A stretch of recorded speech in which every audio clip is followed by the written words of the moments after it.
आपको जो जानते हैं लोग, जो आपके साथ में काम करते हैं, सामान्यतः ये कहते हैं कि बेबाक बयानों के लिए जाने जाते हैं, कई बार लोगों को नाराज़ भी कर देते हैं। जो दौर उस समय का था, जिस समय आप प्रचारक रहे, जिस समय आपने संघ का काम किया और एक दौर आज का है, क्या लगता है कैसे सामंजस्य बना पाते हैं या फिर कुछ कड़वी बातें बड़े पदों पर बैठे लोगों को आज भी कह देते हैं?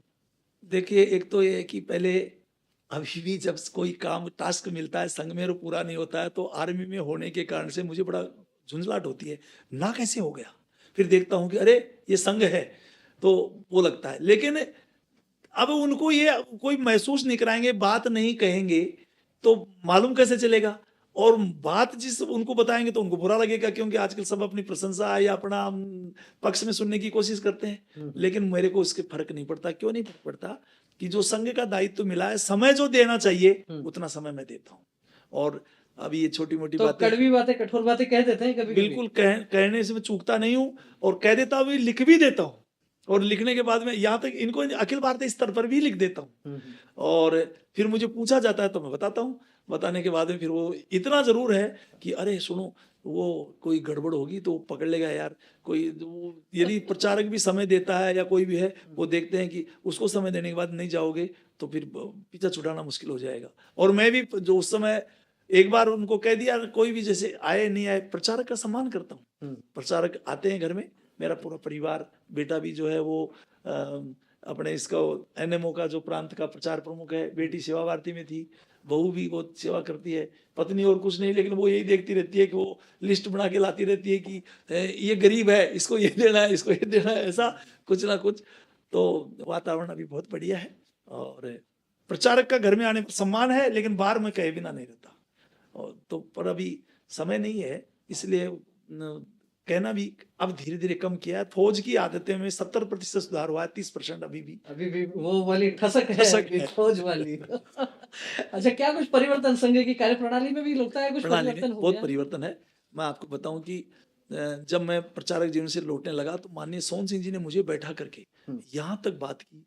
वो कुछ पूछते नहीं थे प्रश्न, हुँ, वो मतलब कुछ कहते नहीं थे, प्रश्न पूछ करके आप उसकी समस्या हल कर देते थे और उसकी समस्या निकलवा लेते थे। हुँ, हुँ, मुझे बैठ के क्या करोगे?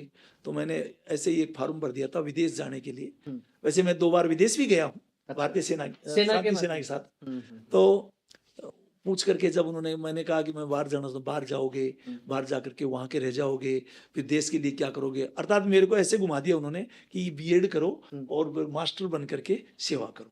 तो सोहन सिंह जी का आदर्श तो मेरे लिए बहुत ही तगड़ा था। और हस्तीमल जी के परिवार में भी मैं गया, हुँ, उनके 2 भतीजों की शादी थी, मुझे लेके गए। उनके परिवार में बड़े संपन्न थे। उनकी भाभी जी मेरे को बोलती थी, "काहे बना जी, आप तो अभी छोटी उम्र में हो, जाओ वापस, क्यों आए हो?" तो ऐसा बड़ा ही जो है प्रचारकों का, पुराने प्रचारक और हमारे ठाकुरदास जी टंडन जैसे, कोई बहन बेटी के लिए, माँ अपनी बेटी के लिए रखती है ना, हाँ, वैसे मेरे लिए कभी शॉल, डायरी, कभी अच्छी सी टी शर्ट रखते थे, ले ले तेरे लिए रख रखी है, मिठाई का डब्बा, बड़ा स्नेह रखते थे। प्लस बिल्कुल स्नेह रहता था। और उसमें आनंद में, जैसे उस यहाँ से अनुशासन में संघ में गया, हुँ, हुँ, संघ में नियुद्ध विषय था। एक मैं आपको और बताऊं, संघ में नियुद्ध विषय मेरे होता था, 23 साल की उम्र थी। हुँ, और वहां पर जो है बड़ा 50 सूर्य नमस्कार करता था। तो वहां पर ज्यादातर उस समय बयासी में संघ जो सीमित लोगों के घर में था, ज्यादातर बड़े ब्राह्मण होते थे। हुँ, हुँ। तो शेठानी जी के यहाँ पंडितानी जी के भोजन करने जाता, 3 चपाती खाने के बाद में वो कहती, और लाऊं भाई साहब? अब चपाती छोटी छोटी, अब भाई साहब का पेट कैसे भरे? तो जबरदस्ती एक चौथी तो डाल ही देती थी वो। हुँ, हुँ, लेकिन 2:30 बजे फिर भूख लगती, क्या करते? तो 25 पैसे की चाय और 25 पैसे की नमकीन लेते हुँ, और खाते। क्यों नीचे होटल दर्शन कर लगे। हाँ, हाँ। और वो खा के व्रत में लिखते, तो हमारे क्षेत्र जो हमारे विभाग प्रचारक अस्ति जी गोला लगा के भेज देते, ये क्या है? हुँ, हुँ, भाई साहब चाय पीती, नहीं नहीं, ऐसा चाय पीने के लिए संघ थोड़ी है। तो मैंने भी एक बेईमानी शुरू की। हुँ, श्री माधोपुर से खाटू श्याम जी 24 किलोमीटर है, खंडेला 19 किलोमीटर है, हाँ। पैदल जाता था। और 2.5 रुपए किराया था, इधर एक तरफ का 1.5 रुपए था, 4 रुपए बचा कर मस्त रहता था। भूख लगती थी, 25 पैसे की चाय आती थी, 25 की नमकीन खाते थे। भोजन के लिए कोई नहीं, ऐसे नहीं कहता था, सभी प्रमुख कार्यकर्ता होते थे, उनके घरों में कहते थे भोजन की ऐसी व्यवस्था नहीं थी। आज तो सारी सुविधाएँ आज हैं। सारी सुविधा है। इस मामले में जैसे आपने कहा कि मैं बेबाक हूँ बोलने में, हुँ, तो मैंने एक प्रचारक जी को भी कह दिया ये बात, हुँ, कहा भाई साहब उस समय भोजन नहीं मिलता था, आज आपके पीछे पीछे भोजन लेके घूमते हैं। हुँ, लेकिन संघ के कार्यकर्ता के लिए हुँ, वही कार्यकर्ता आज भी वो पुरानी टीम काम कर रही है। एक टीम भावना से काम करती थी, न कि अपना व्यक्तिगत ये हो कि मेरे को ही लोग जाने, संघ को जाने, मेरे को नहीं। और मैं तो यही कहूंगा कि राष्ट्रीय स्वयंसेवक संघ के संस्थापक का घर देखिए, उसकी परिस्थिति देखिए और उसको देख करके चलिए, व्यक्ति को नहीं।